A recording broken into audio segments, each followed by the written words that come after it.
to record. And just go over a couple of quick things before I introduce our illustrious speaker today. We will be sending a recording and slides to everyone on the call, and there were several who wanted the recording who couldn't make it today. So that will be going out as well as an evaluation, so you can give us some feedback. I do want you to know everyone on, I think right now, has muted themselves, and that's wonderful. So do know that if you accidentally unmute, I might mute you. So if you talk for any reason, that may be the reason why you're not being heard. Please send some questions via the chat throughout, and I will try to insert the questions along the way. But I think Sarah plans to have a couple of breaks for questions and actually to try out what she will be demonstrating today. So there should be plenty of opportunity, and definitely at the end there will be some opportunities. But in the meantime, please feel free to use chat. I am going to be turning off my video, just so you know. I'm not leaving the session. It's just that the very first one I did of these, I was the only one on the entire time. It's very distracting to me. So I don't like having just my face up there. I will still be monitoring, don't worry about that. And with that, I'm going to turn it over to Dr. Sarah Felber, who is a professor at UMUC, soon to be or in transition to UMGC, which is, if you have not heard, and I'm sure you have, UMUC's new name will be University of Maryland Global Campus, and they are in the process of transitioning. Sarah will probably give you more details about all of the great things she does. And with that, I'm going to turn it over to Sarah. Hi. So just to let you know, I am also going to turn off my video, but I'll keep it on while I introduce myself. As Wendy said, I'm Sarah Felber. I am working in the writing program at University of Maryland Global Campus, which I have to get used to saying. I've been there for, let's see, I started as an adjunct there in 2005. And I work full-time for the writing program now. I have been using screencasting in my classes since, I would say, about 2009, so maybe around 10 years. And in that time, I've seen a lot more adoption of it, and it's something that I've continued to do for 10 years. So you know it's working for me. But as we go on, I'll be talking about some of the reasons why I think it is something to consider doing, as well as we'll be getting into the nitty-gritty and details of how you can get started, but in the simplest way possible, because I know that sometimes when people are interested in a new technology tool, there's a little hesitation of how much time do I have to invest in this? Is it going to be worth it? So what I'm going to try to do today is show you some of the reasons why it might be worth it for you and how you can, with as little pain as possible, get started with it and go from there to refine your use of the tool if it works for you. So I am now going to share my screen with some slides and turn off my video because we don't need to look at me the whole time.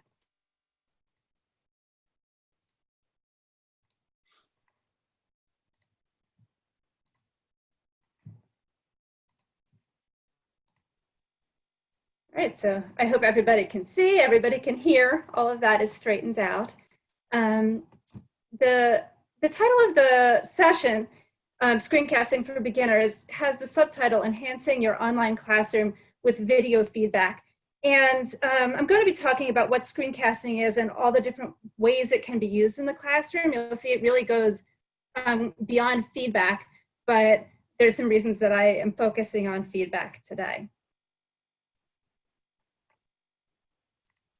As I mentioned, here's me, maybe somewhat superfluously because you just saw me, but you got the basics on my background. And I want to continue by giving you an overall explanation of what is a screencast. So at its core, a screencast is a recording of what's happening on your computer and some other stuff. So I'm going to show you an example of a screencast here. And you'll see that it's showing what's on my computer. This window you see here is an image of a class of mine from a past semester. You can see in the corner there's a picture of me that's going to be a little video, so that's the other stuff, and we'll talk a little bit about how that works. So here's a short clip, and I edited it. I spliced together some different sections of it, so you'll hear it skipping a bit, jumping around. Hello, welcome to Writing 111, Introduction to Academic Writing 1. I'm Dr. Sarah Felber, your professor for the course, and I would like to welcome you and give you an orientation to our class. When you log into the class, you'll be on this front page, which has announcements. I will be posting an announcement typically each Monday. I would suggest you then head over to the content area because this is going to walk you through the content for the course. Okay, so you saw that you could watch as I spoke to the students. You could see my clicks on the computer. When I changed the part of the class I was looking at, they could see that as well. Here is another example. Hello, welcome to... I jumped the gun. So trying to advance my slide. Okay, this is going to be another example of a screencast, a different type. This one I did not include video, but what you can see on the paper is a mock student assignment. I actually wrote this one myself because I didn't want to, I didn't have permission from a student to put up their assignment. But you can see I've written some things already on the assignment, and then I'm going to speak to this student about the assignment. Hi Jill, this is Dr. Felber. I hope you're doing well. I have some feedback for you on this draft of your paper on MOOCs. So you can see that I've written a few comments in the margins here, which you'll be able to read when I give you this file. But I wanted right now to go over some of the more general comments that I have about your approach to the assignment. So one thing I noticed is that you haven't inserted any citations to your sources yet. So whenever you have information that you got from a source, you're going to want to insert an in-text citation and also include that source at the end of the paper in your reference list. You could insert your in-text citation right at the end of the sentence or passage that has the information. So for example, when you're talking about the number of learners in MOOCs, you could cite a source where you found that out and put that in parentheses right here. Remember, we're using APA format, so you'll use the author and then the year. All right, so that's an example of how a screencast might be used for giving feedback. And one thing you can notice is that when the video started, the paper looked relatively clean. There wasn't a lot of writing in red on the paper. As I spoke to the student, I typed some things on and I had track changes on. So yes, that did come up in red. But I'm not giving the student something where they look at it and they're immediately overwhelmed by corrections. I'm talking them through things that I've decided are important. Hi, Jill. I'm having trouble advancing past these videos. Okay, so how does this happen? How do we make these screencasts? Essentially, you have a choice of, there's many, many different tools that can create these recordings. And for those who come from mine or a similar generation, I can say these tools are like VCRs. It's recording instead of what's on your TV. You're pressing a record button and it's recording what's on your computer screen. And most of us probably have a camera on our computers. And so that means that our video, our faces can also be on our computer screen and therefore can be part of the video. We also can record our voice as it comes through the computer audio. The variation of these tools, they all have the basic functionality of recording what's on your screen along with what's coming through your microphone. Some are going to have more advanced features, such as an option to record what's captured by your camera, so your face, an option to record the computer audio. That would be the audio that's not coming through your microphone, but that's coming from maybe a YouTube video or something else that's playing on your computer. And then various editing features. So after you record that video, do you want to cut things or highlight things or crop? So depending on your tool and how much you're willing to pay for it, you will have those various features. It's really important to say though that the basic features you can easily obtain for free. And the tool that I'm going to talk to you mostly about today, Screencast-O-Matic, has a basic version. Many of these tools have a free basic version, and then you can pay for more advanced features, which is not necessary at all when you're just getting started with this tool. And I will say that after 10 years, I don't pay for any of these tools. I still use a free version. So ways that you can use this, you've already seen some of them. You saw that I started to do an online classroom tour, which helps students if you have an online class and you might have beginning students who don't know how that LMS works, or perhaps your class has some unique features in the way it's set up. You can walk students through that classroom. You could do other types of video announcements. So maybe at the beginning of each unit or the beginning of each week, you could include a video announcement to your students. You saw video feedback as an example. You could do technical how-to. So sometimes if somebody contacts me and says, I really can't figure out how to do such and such, I don't know how to double space my assignment, or I don't know how to get into this system, I can just walk them through it with a screencast. For classes that include calculations, you can walk through calculations as you would on a whiteboard.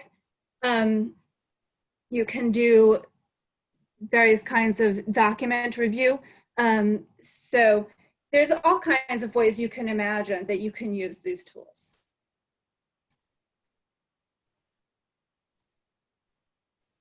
So I'd like to talk about what the research shows on screencast instruction, because sure, you can do this, but I'm sure we're all aware that we don't want to do things and implement technology just because we can. We want to know what benefit it's having.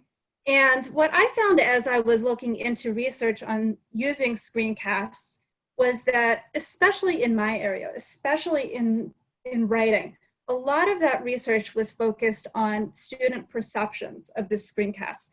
And the results were very positive. Students generally have very positive perceptions of getting feedback through a screencast.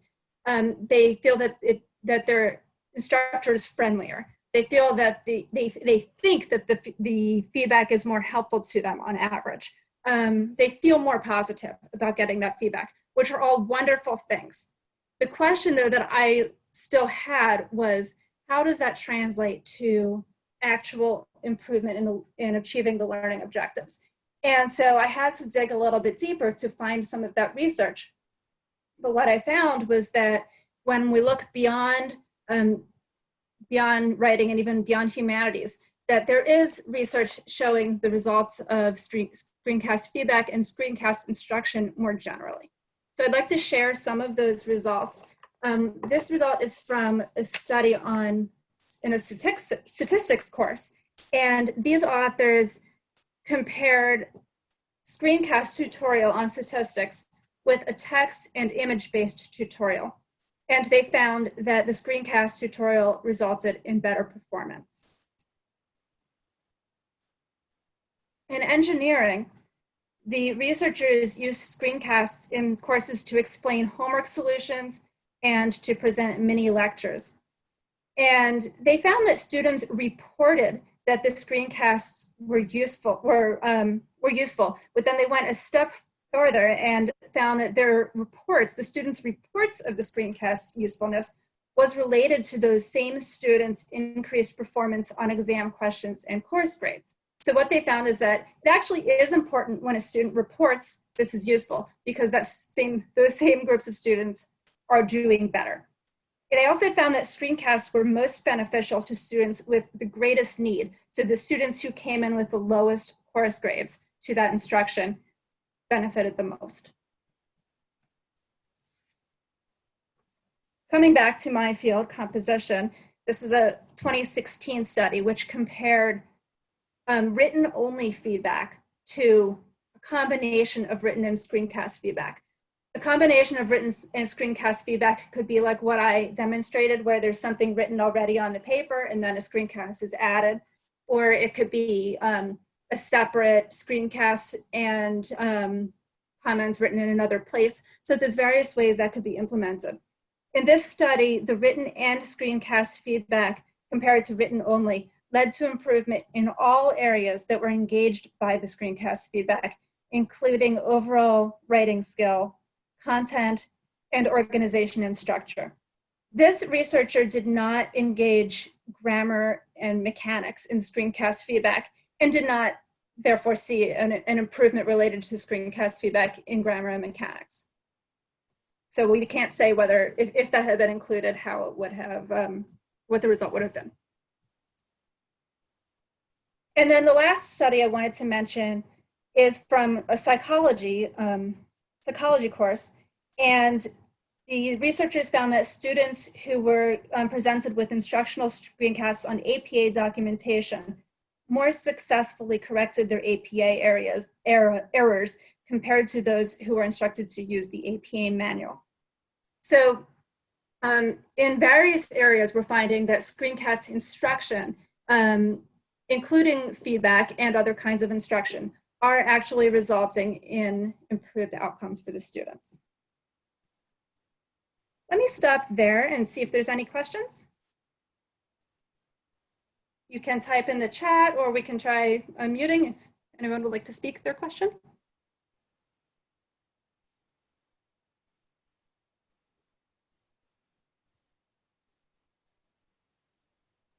Okay, I'll continue, but if anything comes up, I am happy to answer questions at any time. So the next thing I wanted to cover is that there are also some benefits to the instructor of using screencast feedback. My story of using screencast feedback was that I received a university announcement from somebody who was working on a faculty communication group, and it used a screencast tool. At the time, that tool was Jing, which is not really supported anymore. But I saw this video, and I thought, oh my gosh, he just said so much in 3 minutes, and I'm taking 15 minutes to write that much to a student. And so that was kind of a light bulb moment for me when I realized that I can make the most of my feedback giving time if I can just press record. There is a bit of time invested in learning the tool and then in implementing the use of the tool. And that's what I kind of want to simplify for everyone today, so that you can minimize your time for getting started and get into, if you choose to continue using this tool, get into a pattern that minimizes your time of making your recordings and sharing them. The other benefit, which I saw for sure, was saving my hands. At the time, I was suffering from cramps, and like I was concerned I had carpal tunnel from all the typing I was doing from all my online teaching. And I was looking into using Dragon Naturally Speaking, the dictation software, in order to not have to type so much. And that would have converted my speech to text, which I then would have had to edit. So I was really concerned that although I would be saving time and saving my hands by using the dictation software, I would then have more time to edit the text. And what I end up with, again, is text. Well, with Screencast, I can save my hands, and I don't have to be editing text. I have multimedia feedback to return to my students. If there's no questions at this point, I'm going to continue and talk about the actual steps for creating these videos. I'm going to demonstrate, and then we're going to kind of workshop this and let everybody hopefully give it a try for themselves. So let me pause and see if anyone wants to say anything now.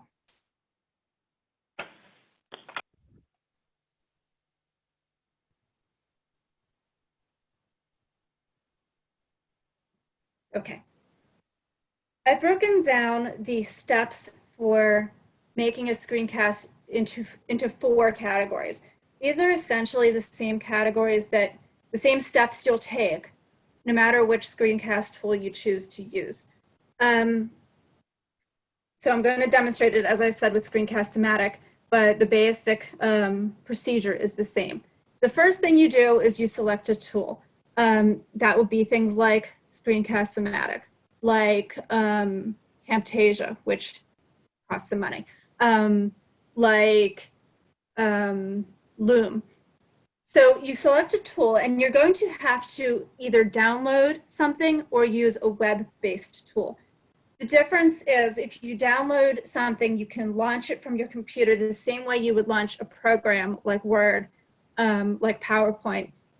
You open it up, and a recorder opens up for you to record your screen. A web-based tool is one where you go to a website and you can click record from the web page. Both the web page tool is also typically going to require a small download. It's similar to a Chrome extension, where it's a real quick download and then it's there for you on a web page. And in fact, there are some Chrome extensions that are screencast tools. So when we look at Screencast-O-Matic, I'm going to suggest that we all try today the web-based version. It has both. I'm going to suggest we try the web-based version because it will be quick and easy. But you could then later, if you decided it's easier for me to have this as a program, you could choose to have a full download on your computer. If you want online hosting of your recordings, you would want to create an account. So after you make this recording, you have to save it somewhere so you have access to it and can share it with people who you want to share it with, your students or whoever else. You could save all those videos on your computer. That quickly becomes a lot of storage space. Or you could host it online, have someone host it online. Screencast-O-Matic and many of these other tools actually will store your videos for you. There is a limit. You know, they typically can't store everything forever. But I would say for most people's purposes, using that free online storage is fine. And you know, after many years, you probably wouldn't need those old videos, and so you don't need to save everything forever. The next step is going to be launch your tool and press record. Simple as that. The next step is going to be do some things on your computer screen, say some things into your microphone. So do all the things that you want to show your students. And then the last step is going to be end and save the recording. And as I mentioned, you could save that in the cloud, have it hosted somewhere online, whether it's with the tool like Screencast-O-Matic, whether you upload it to YouTube, which some of these tools allow you to do directly, put it in your Google Drive, or save it as a video file on your computer, in which case you would have something like an MP4 file and you could give it to people as an attachment. Are there any questions?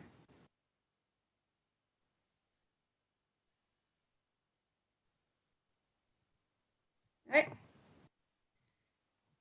So we're going to look at each of these steps a little bit more specifically with relation to the Screencast-O-Matic tool.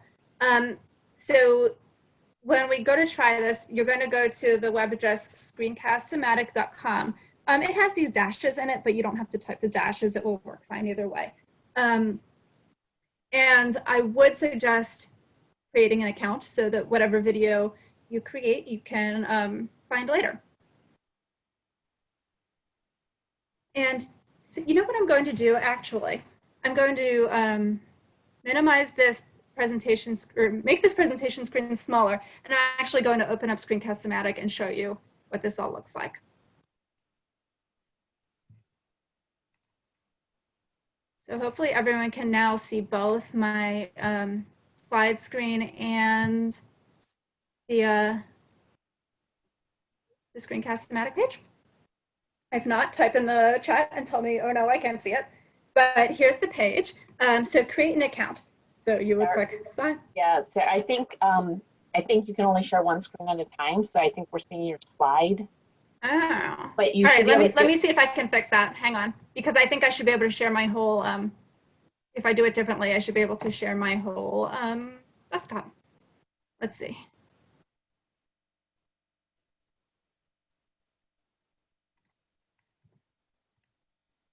How's that? That works. Yes, I'm seeing. I think is everyone else seeing it? The slide up in the corner and then the video next to it. I mean the actual computer. Yep, I can see both. Perfect. Okay. So we have what you're going to do is click sign up. It's free, but I already have an account, so I'm going to click log in.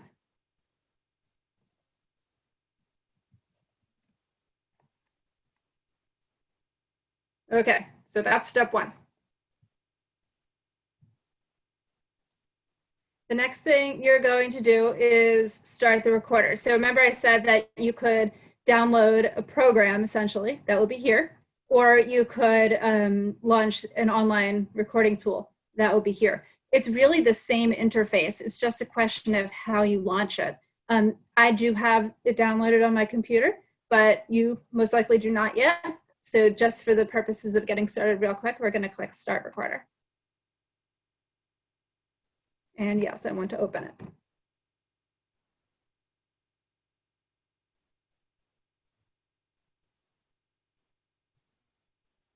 Right, so you see this thing that popped up. It's got these black and white outline around it, which I can resize. I can adjust that recording area. So I could record my entire screen. I could record one window or one part of a window, however much I want. And then I'm going to click record. So I'm going to do this. I'm going to click record. And that means I am creating recording while we're in this Zoom meeting. It's also being recording. This is a very meta thing that's happening. But I'm going to go ahead and do this. You can see it counts down. So wait for the countdown. 3, 2, 1. Now anything that's inside this rectangle is recording. You can see the counter here. And it's listening to my voice. It's watching what I'm doing. And I had an option. I didn't actually show at the time before I turned it on. There was an option for me to record my video as well. But let's not worry about that yet. Let's go with the simplest case. So you do all the things that you want to do to show your student within that window. You actually can move it around. So if I realized, oh, I really need to show a different part of my screen, I could move it around during the video. That would be fine. And then when I'm done, the last step is I need to stop the recording. The setup for Screencast-O-Matic is that you have to press pause first. You press pause, and then if you're really done, you can press done. If you want to keep going, you can press record again. So I'm really done. I'm going to press done. And here's the options. They're asking me what I want to do with this video. I could choose save or upload to, that would let me save an MP4 video. It would let me upload to YouTube. It would let me save to Screencast-O-Matic and upload the video to their online hosting with my own file name that I choose. So I could give that recording a name. Quick share is what I'm going to recommend we try right now because it's the easiest. It's one click. It uploads that video to your Screencast-O-Matic account. The only thing is that it doesn't let you name that video. It's just going to give it some random name. So eventually, if you keep doing this, you would probably want to name your videos so that you can keep track of them. But let's just try this. Let's do quick share. And you'll see it says link copied. And that means it's on my clipboard. If I go back to wherever I'm responding to my student and I press paste or Control V, it's going to give a link to that video.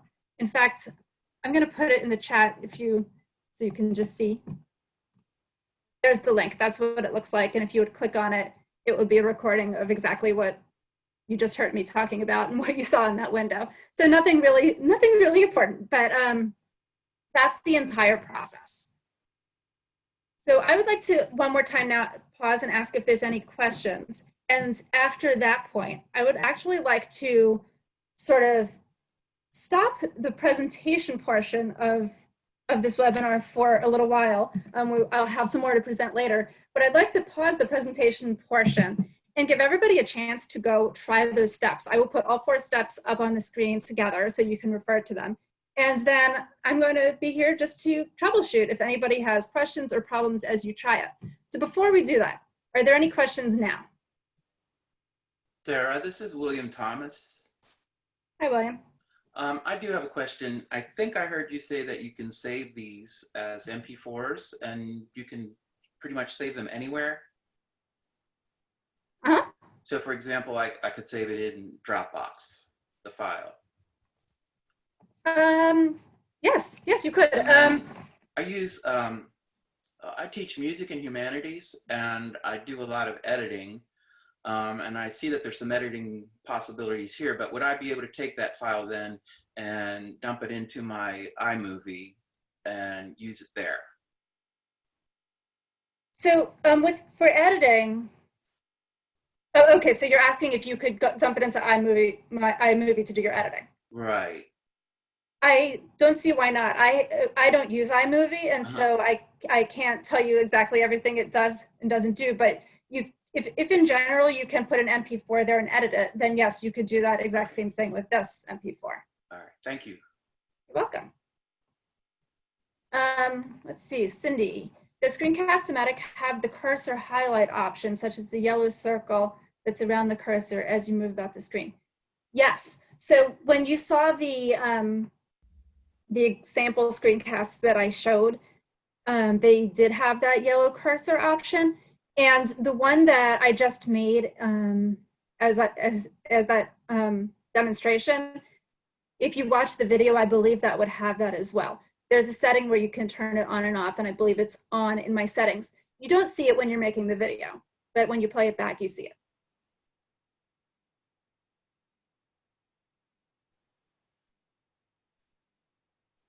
Any other questions right now? Hi, Sarah. Okay, this is Rebecca Miner. Hi, Rebecca. I teach using American Sign Language. Do you know if Screencast-O-Matic has the ability for me to do a screen record, but have myself in a window, kind of like we see you now, so that I can give my feedback in sign language versus in an audio file? Yes, you can record your video only. So if you didn't need it to record your screen other than you just wanted to have a recording of yourself, yes, you could use Screencast-O-Matic for that. Yeah, I was hoping to get both in the same shot. Oh, yeah, you could do that too. Yes. So you'll have a choice of screen only, video only, or screen and video.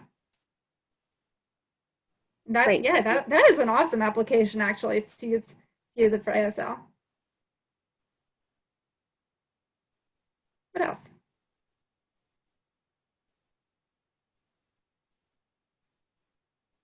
All right, here's what I'm going to do then. Going to make this big again. Go to my next slide, which has all 4 of these steps laid out for you for your reference.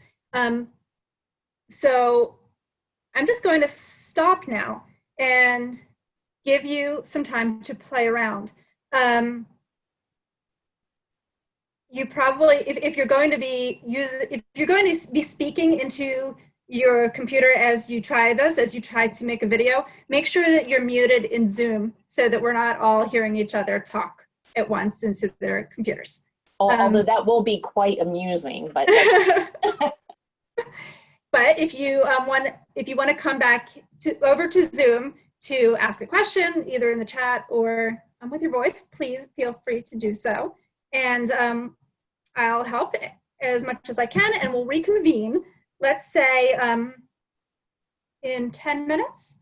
So at 10:45, I will check in how everyone's doing, and if we're looking pretty good, I will continue with the other portions of the presentation. Sound good? That sounds great. I'm going to put the recording on pause and just start recording again as soon as we get back. Sounds good. You with us? Yes, I am, and I just started recording again. Okay, I want to check in, and because I don't know exactly how long things are taking everyone, so I want to check in and see how everything's going. I know there was one issue with getting an email from Screencast-O-Matic to complete the account. I don't know if anyone else ran into that.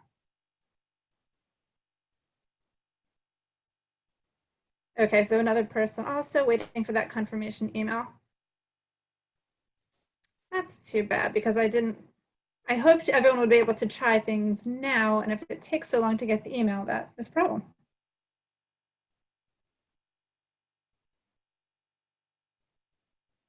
Wendy, you said you did what, but it was easy?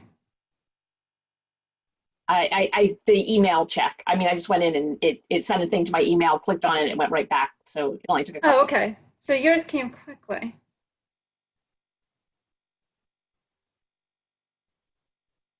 I wonder if, I know some of you who are emailing or working from colleges, sometimes you guys have a little bit stronger filtration for emails, so it might have been that.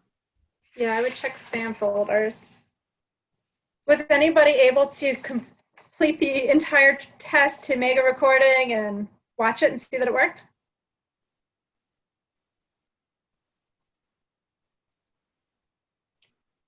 I didn't get to watching it. I did get all the way to the recording. I did everything that you showed me. And then I didn't get the part where I could just get the link, but then I wanted to get back. I was worried that, because I wanted to make sure I started the recording. So that was just me, but I absolutely am going to go back and play with this as soon as we're done. Okay, great. Leia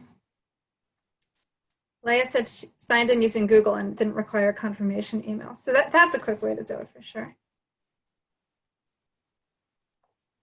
Any other experiences to report or questions, or do you really just feel you need more time to try this out?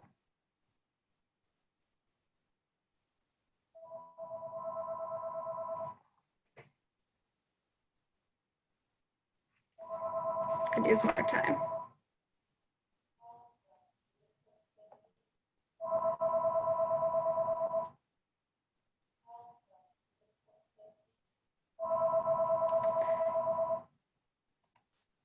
Still playing.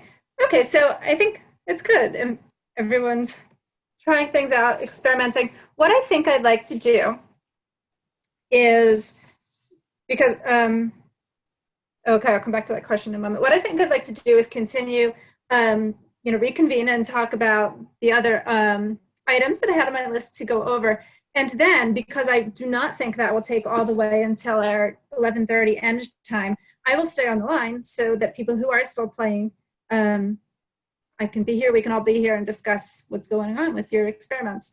So Cindy wrote in the chat, you mentioned that Jing is outdated. Are they no longer supporting? Last time I checked, yes, that's the case. So Jing is a tool that, for those who aren't familiar with it, it was made by TechSmith. They also have some other products like Snagit and Camtasia, which cost money. And Jing was a free screencast recorder from TechSmith, or is a free screencast recorder from TechSmith. I was using it for quite a while. I do not think that they're supporting it anymore. It still exists, but I don't think that you can get help with it.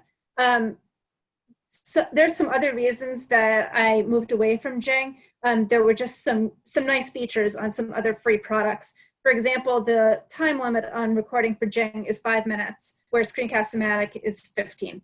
And there were a few other features as well that were helpful to me in other tools. But if that's something that you're using and it works for you, then of course, go ahead, stick with it. Any other questions?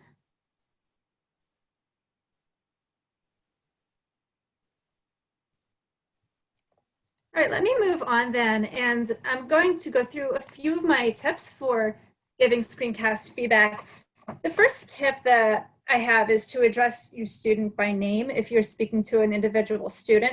And I heard somebody say once, I wish I could give credit to this person, but I don't remember who it was, that you can start that recording by acknowledging your common humanity, which I think is just, it changes the whole experience of working with the student from both ends, from the instructor perspective and the student perspective. Compare a video where you do speak to the student and acknowledge your common humanity, maybe even say, hope you're having a good week, to just sending them a file that's marked up, usually with all the things that you think they did wrong. It makes quite a big difference in that experience.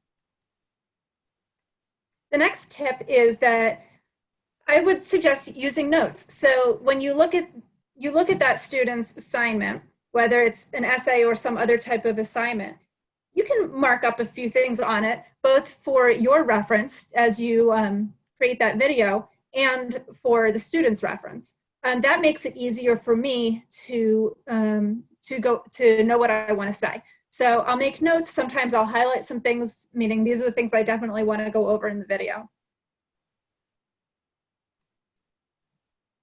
The next tip is to prioritize.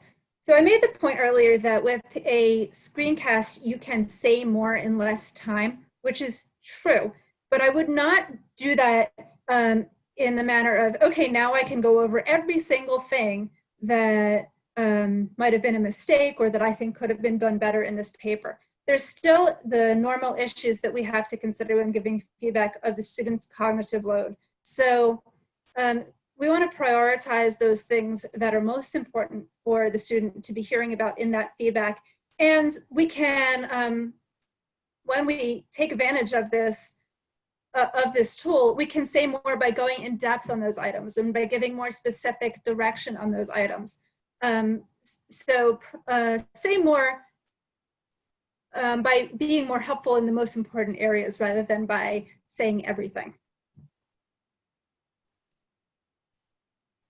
I would suggest using some type of microphone. You can see right now that what I have in my ears is just my phone earbuds, which are really good these days. And I find that by using that, it makes the audio quality better. You can certainly just speak directly into your computer microphone, and typically it's okay, but it's easy to plug in the earbuds, and I think it sounds better. And then finally, just say no to perfectionism. So when I mention to people that this is a method, a technique that I use, often I've heard, well, I always mess up. I always say or flub or do something that makes me have to start over. And my response is, do not start over, especially when this is, it's not something that's being saved for posterity and watched by hundreds of students over many years. You're speaking to a student. And when we speak to students, sometimes we say or we misspeak, various things happen. And so just keep going. That is in fact another way that we can acknowledge our common humanity, so your student sees that you are a normal person. So I would not let that trip you up. There's one more thing that I should have put on here, which is keep to the time limit. So these free tools are time limited. I mentioned that Jing has a 5-minute limit and that Screencast-O-Matic has a 15-minute limit. 15 minutes is even too long, I think, when you're giving feedback to a student. 5 is usually more like it. So if you are prioritizing, then it's usually not necessary to go that long. You want to make the most of your time, make this something that is doable, and you want to make it something that your student, that'll hold their attention enough for them to make it usable for them.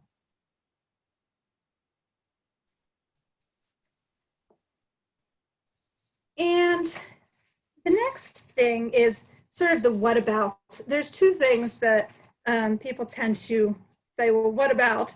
And those are, first, accessibility. Accessibility is, of course, very important in online classes. Not only do we have a responsibility to make sure our material is accessible to people of all abilities, in online classes we have some additional legal obligations to do so. This is one reason that I am suggesting you start trying screencast feedback with trying screencasts with feedback to individual students. When you give feedback to individual students, you can you can generally give the type of feedback that you give, whether it is oral in many classes, or for an ASL class, whether it is visual. And then you can inform your students that they should let you know if there is an accessibility problem of any sort. So, if they have special accessibility needs, if they have a technical problem, if for whatever reason they cannot access your feedback, you would accommodate them.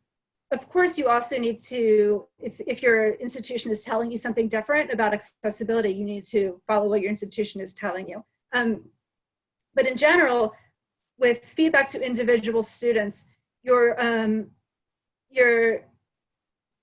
responsibility as an individual instructor for ensuring accessibility is more easily managed.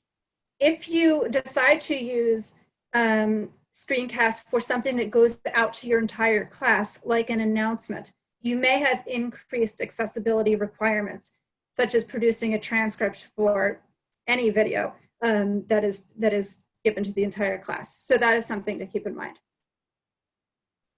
Also, I can plug that MOL is having an accessibility workshop, two accessibility workshops coming up. So I'm sure Wendy can tell you more about that if you're interested. And then the other what about that I sometimes hear is about privacy. I mentioned that you can store students, the feedback for students online in the cloud, hosted by various, the tools or the various websites. So you do want to make sure that you're keeping that student's academic work private in accordance with FERPA. So generally, it's not going to be anything big you have to do. You're just only giving the link to that video to that student, and it will be private. But it's something to keep in mind.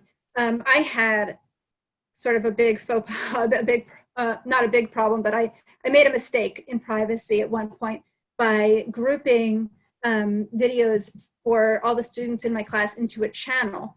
And then I realized afterwards that by doing that, it allowed the students to go from their video to all the other videos in the channel. That's not what you want to do. So just be aware of privacy concerns and that you're only providing a student's individual feedback to that individual student.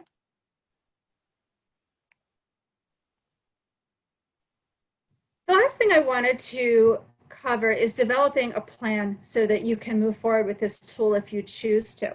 And I have a few suggestions for doing so.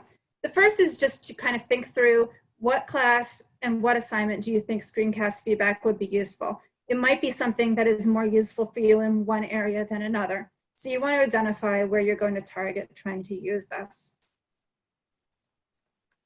Then you can decide how many students you want to start with.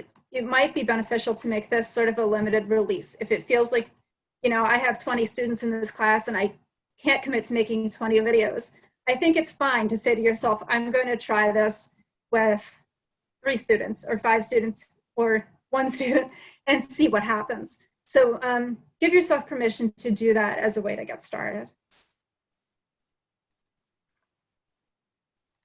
And finally, think about how you're going to gauge success. So we saw that there's some evidence, quite a bit of evidence actually, that that students perceive screencast feedback as useful and that it actually is useful for them.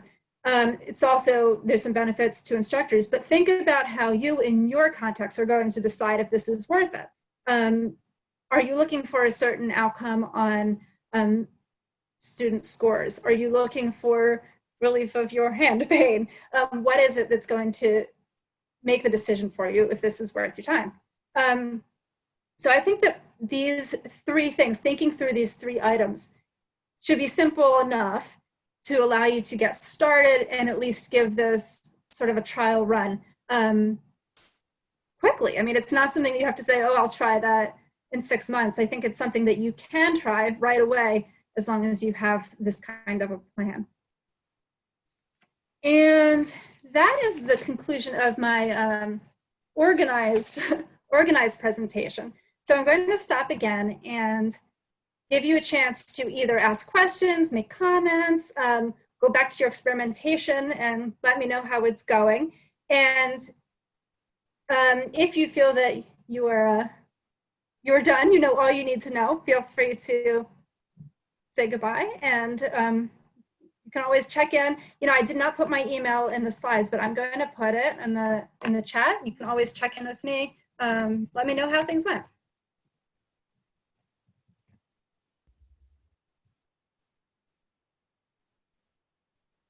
Thanks, Ron. So are there any questions? Comments? Sarah, I have a question. Yes. And it's not necessarily about screencast, but something you just said a few minutes ago about video content in your online course, having Yes. transcripts for anything that is video oriented, any lesson. I know it's off topic, but could you say a little more about that? Sure, I would be happy to. I also want to preface it by saying that I'm not a lawyer, I'm not an accessibility expert, but there are requirements that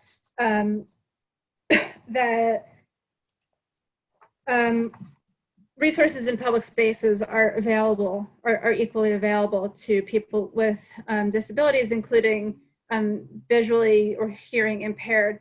And in online classes, our online classes, even when they are password protected, only available to enrolled students, are considered, if public resources, particularly if you're working for a school that is federally funded.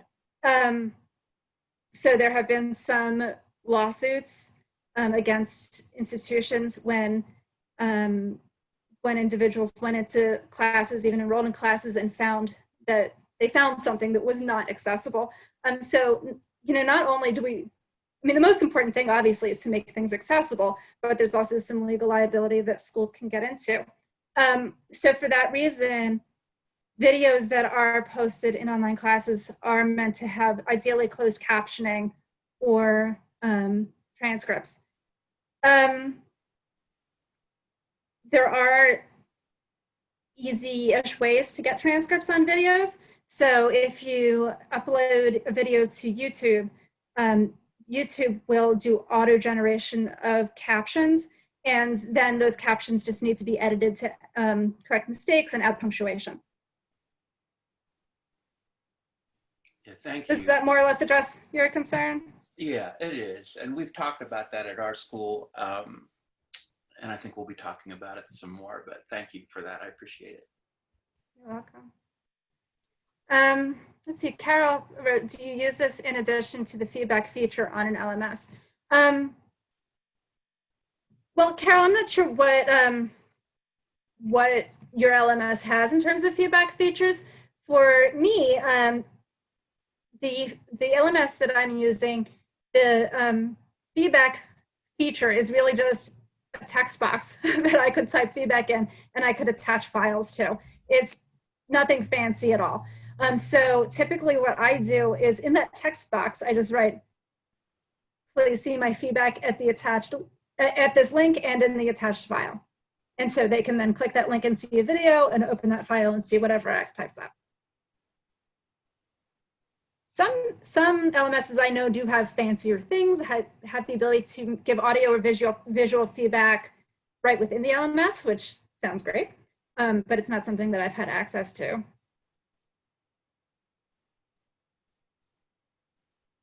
Cindy asked, when will the recording be posted? And that's a question for Wendy, I think. I don't know. Well, it is going to be posted on YouTube, but I am writing notes right now. I'm like, oh, dang, I don't think I've made all the new webcasts accessible. So I may have to talk to Deb Dorsey or some others to help me with that. But yes, we will be. It usually takes a little bit for Zoom to process to give me the recording.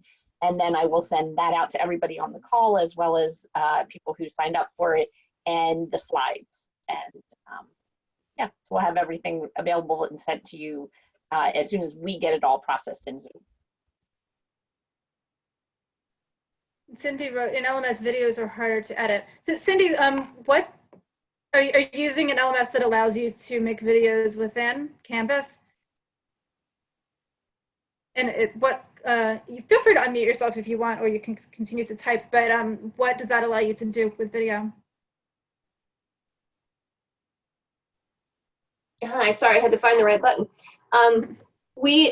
It's Canvas. It's just a little bit. You can either do an RTF edit, editing stuff like that, or you can put a really basic video where it's got audio and video, but where it saves it in the LMS is a little hidden. So in order to get back in there, there's very little editing you can do with it. Versus like MediaSite or what you're referring to, the Screen-o-matic, I'd like to try a little bit more. It seems like the editing probably is a little easier. Yeah, well, with Screencast-o-matic, any significant editing is going to require you to pay for it. Even the paid accounts in that tool are pretty cheap. I can't remember, but I think it's maybe $15 a year.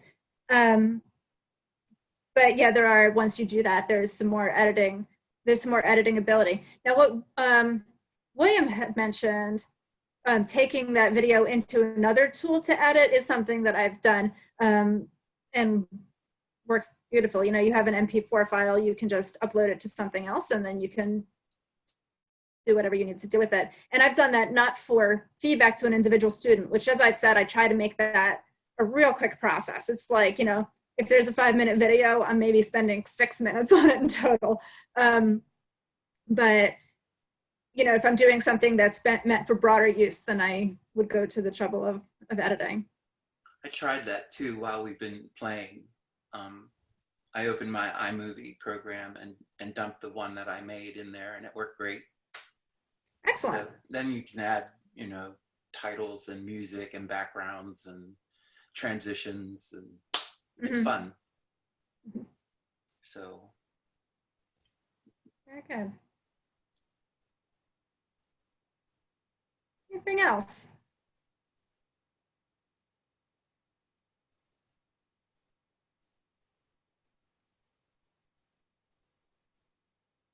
Well, All right, I think that's the requisite awkward pause that the teacher should allow, right? well, thank you so much, Sarah. I don't know if you have any parting words for us, but my parting words is, as said, I will post everything very soon, and I want to thank everyone for participating and great questions and fantastic speaker. And I'll leave the last word to you, Sarah. Oh, just, you know, thanks everybody for checking in and giving this a try. And as I said, I put my email in the chat, so feel free to get in touch about this or really about anything else. Thank you. All right, we'll see you all later.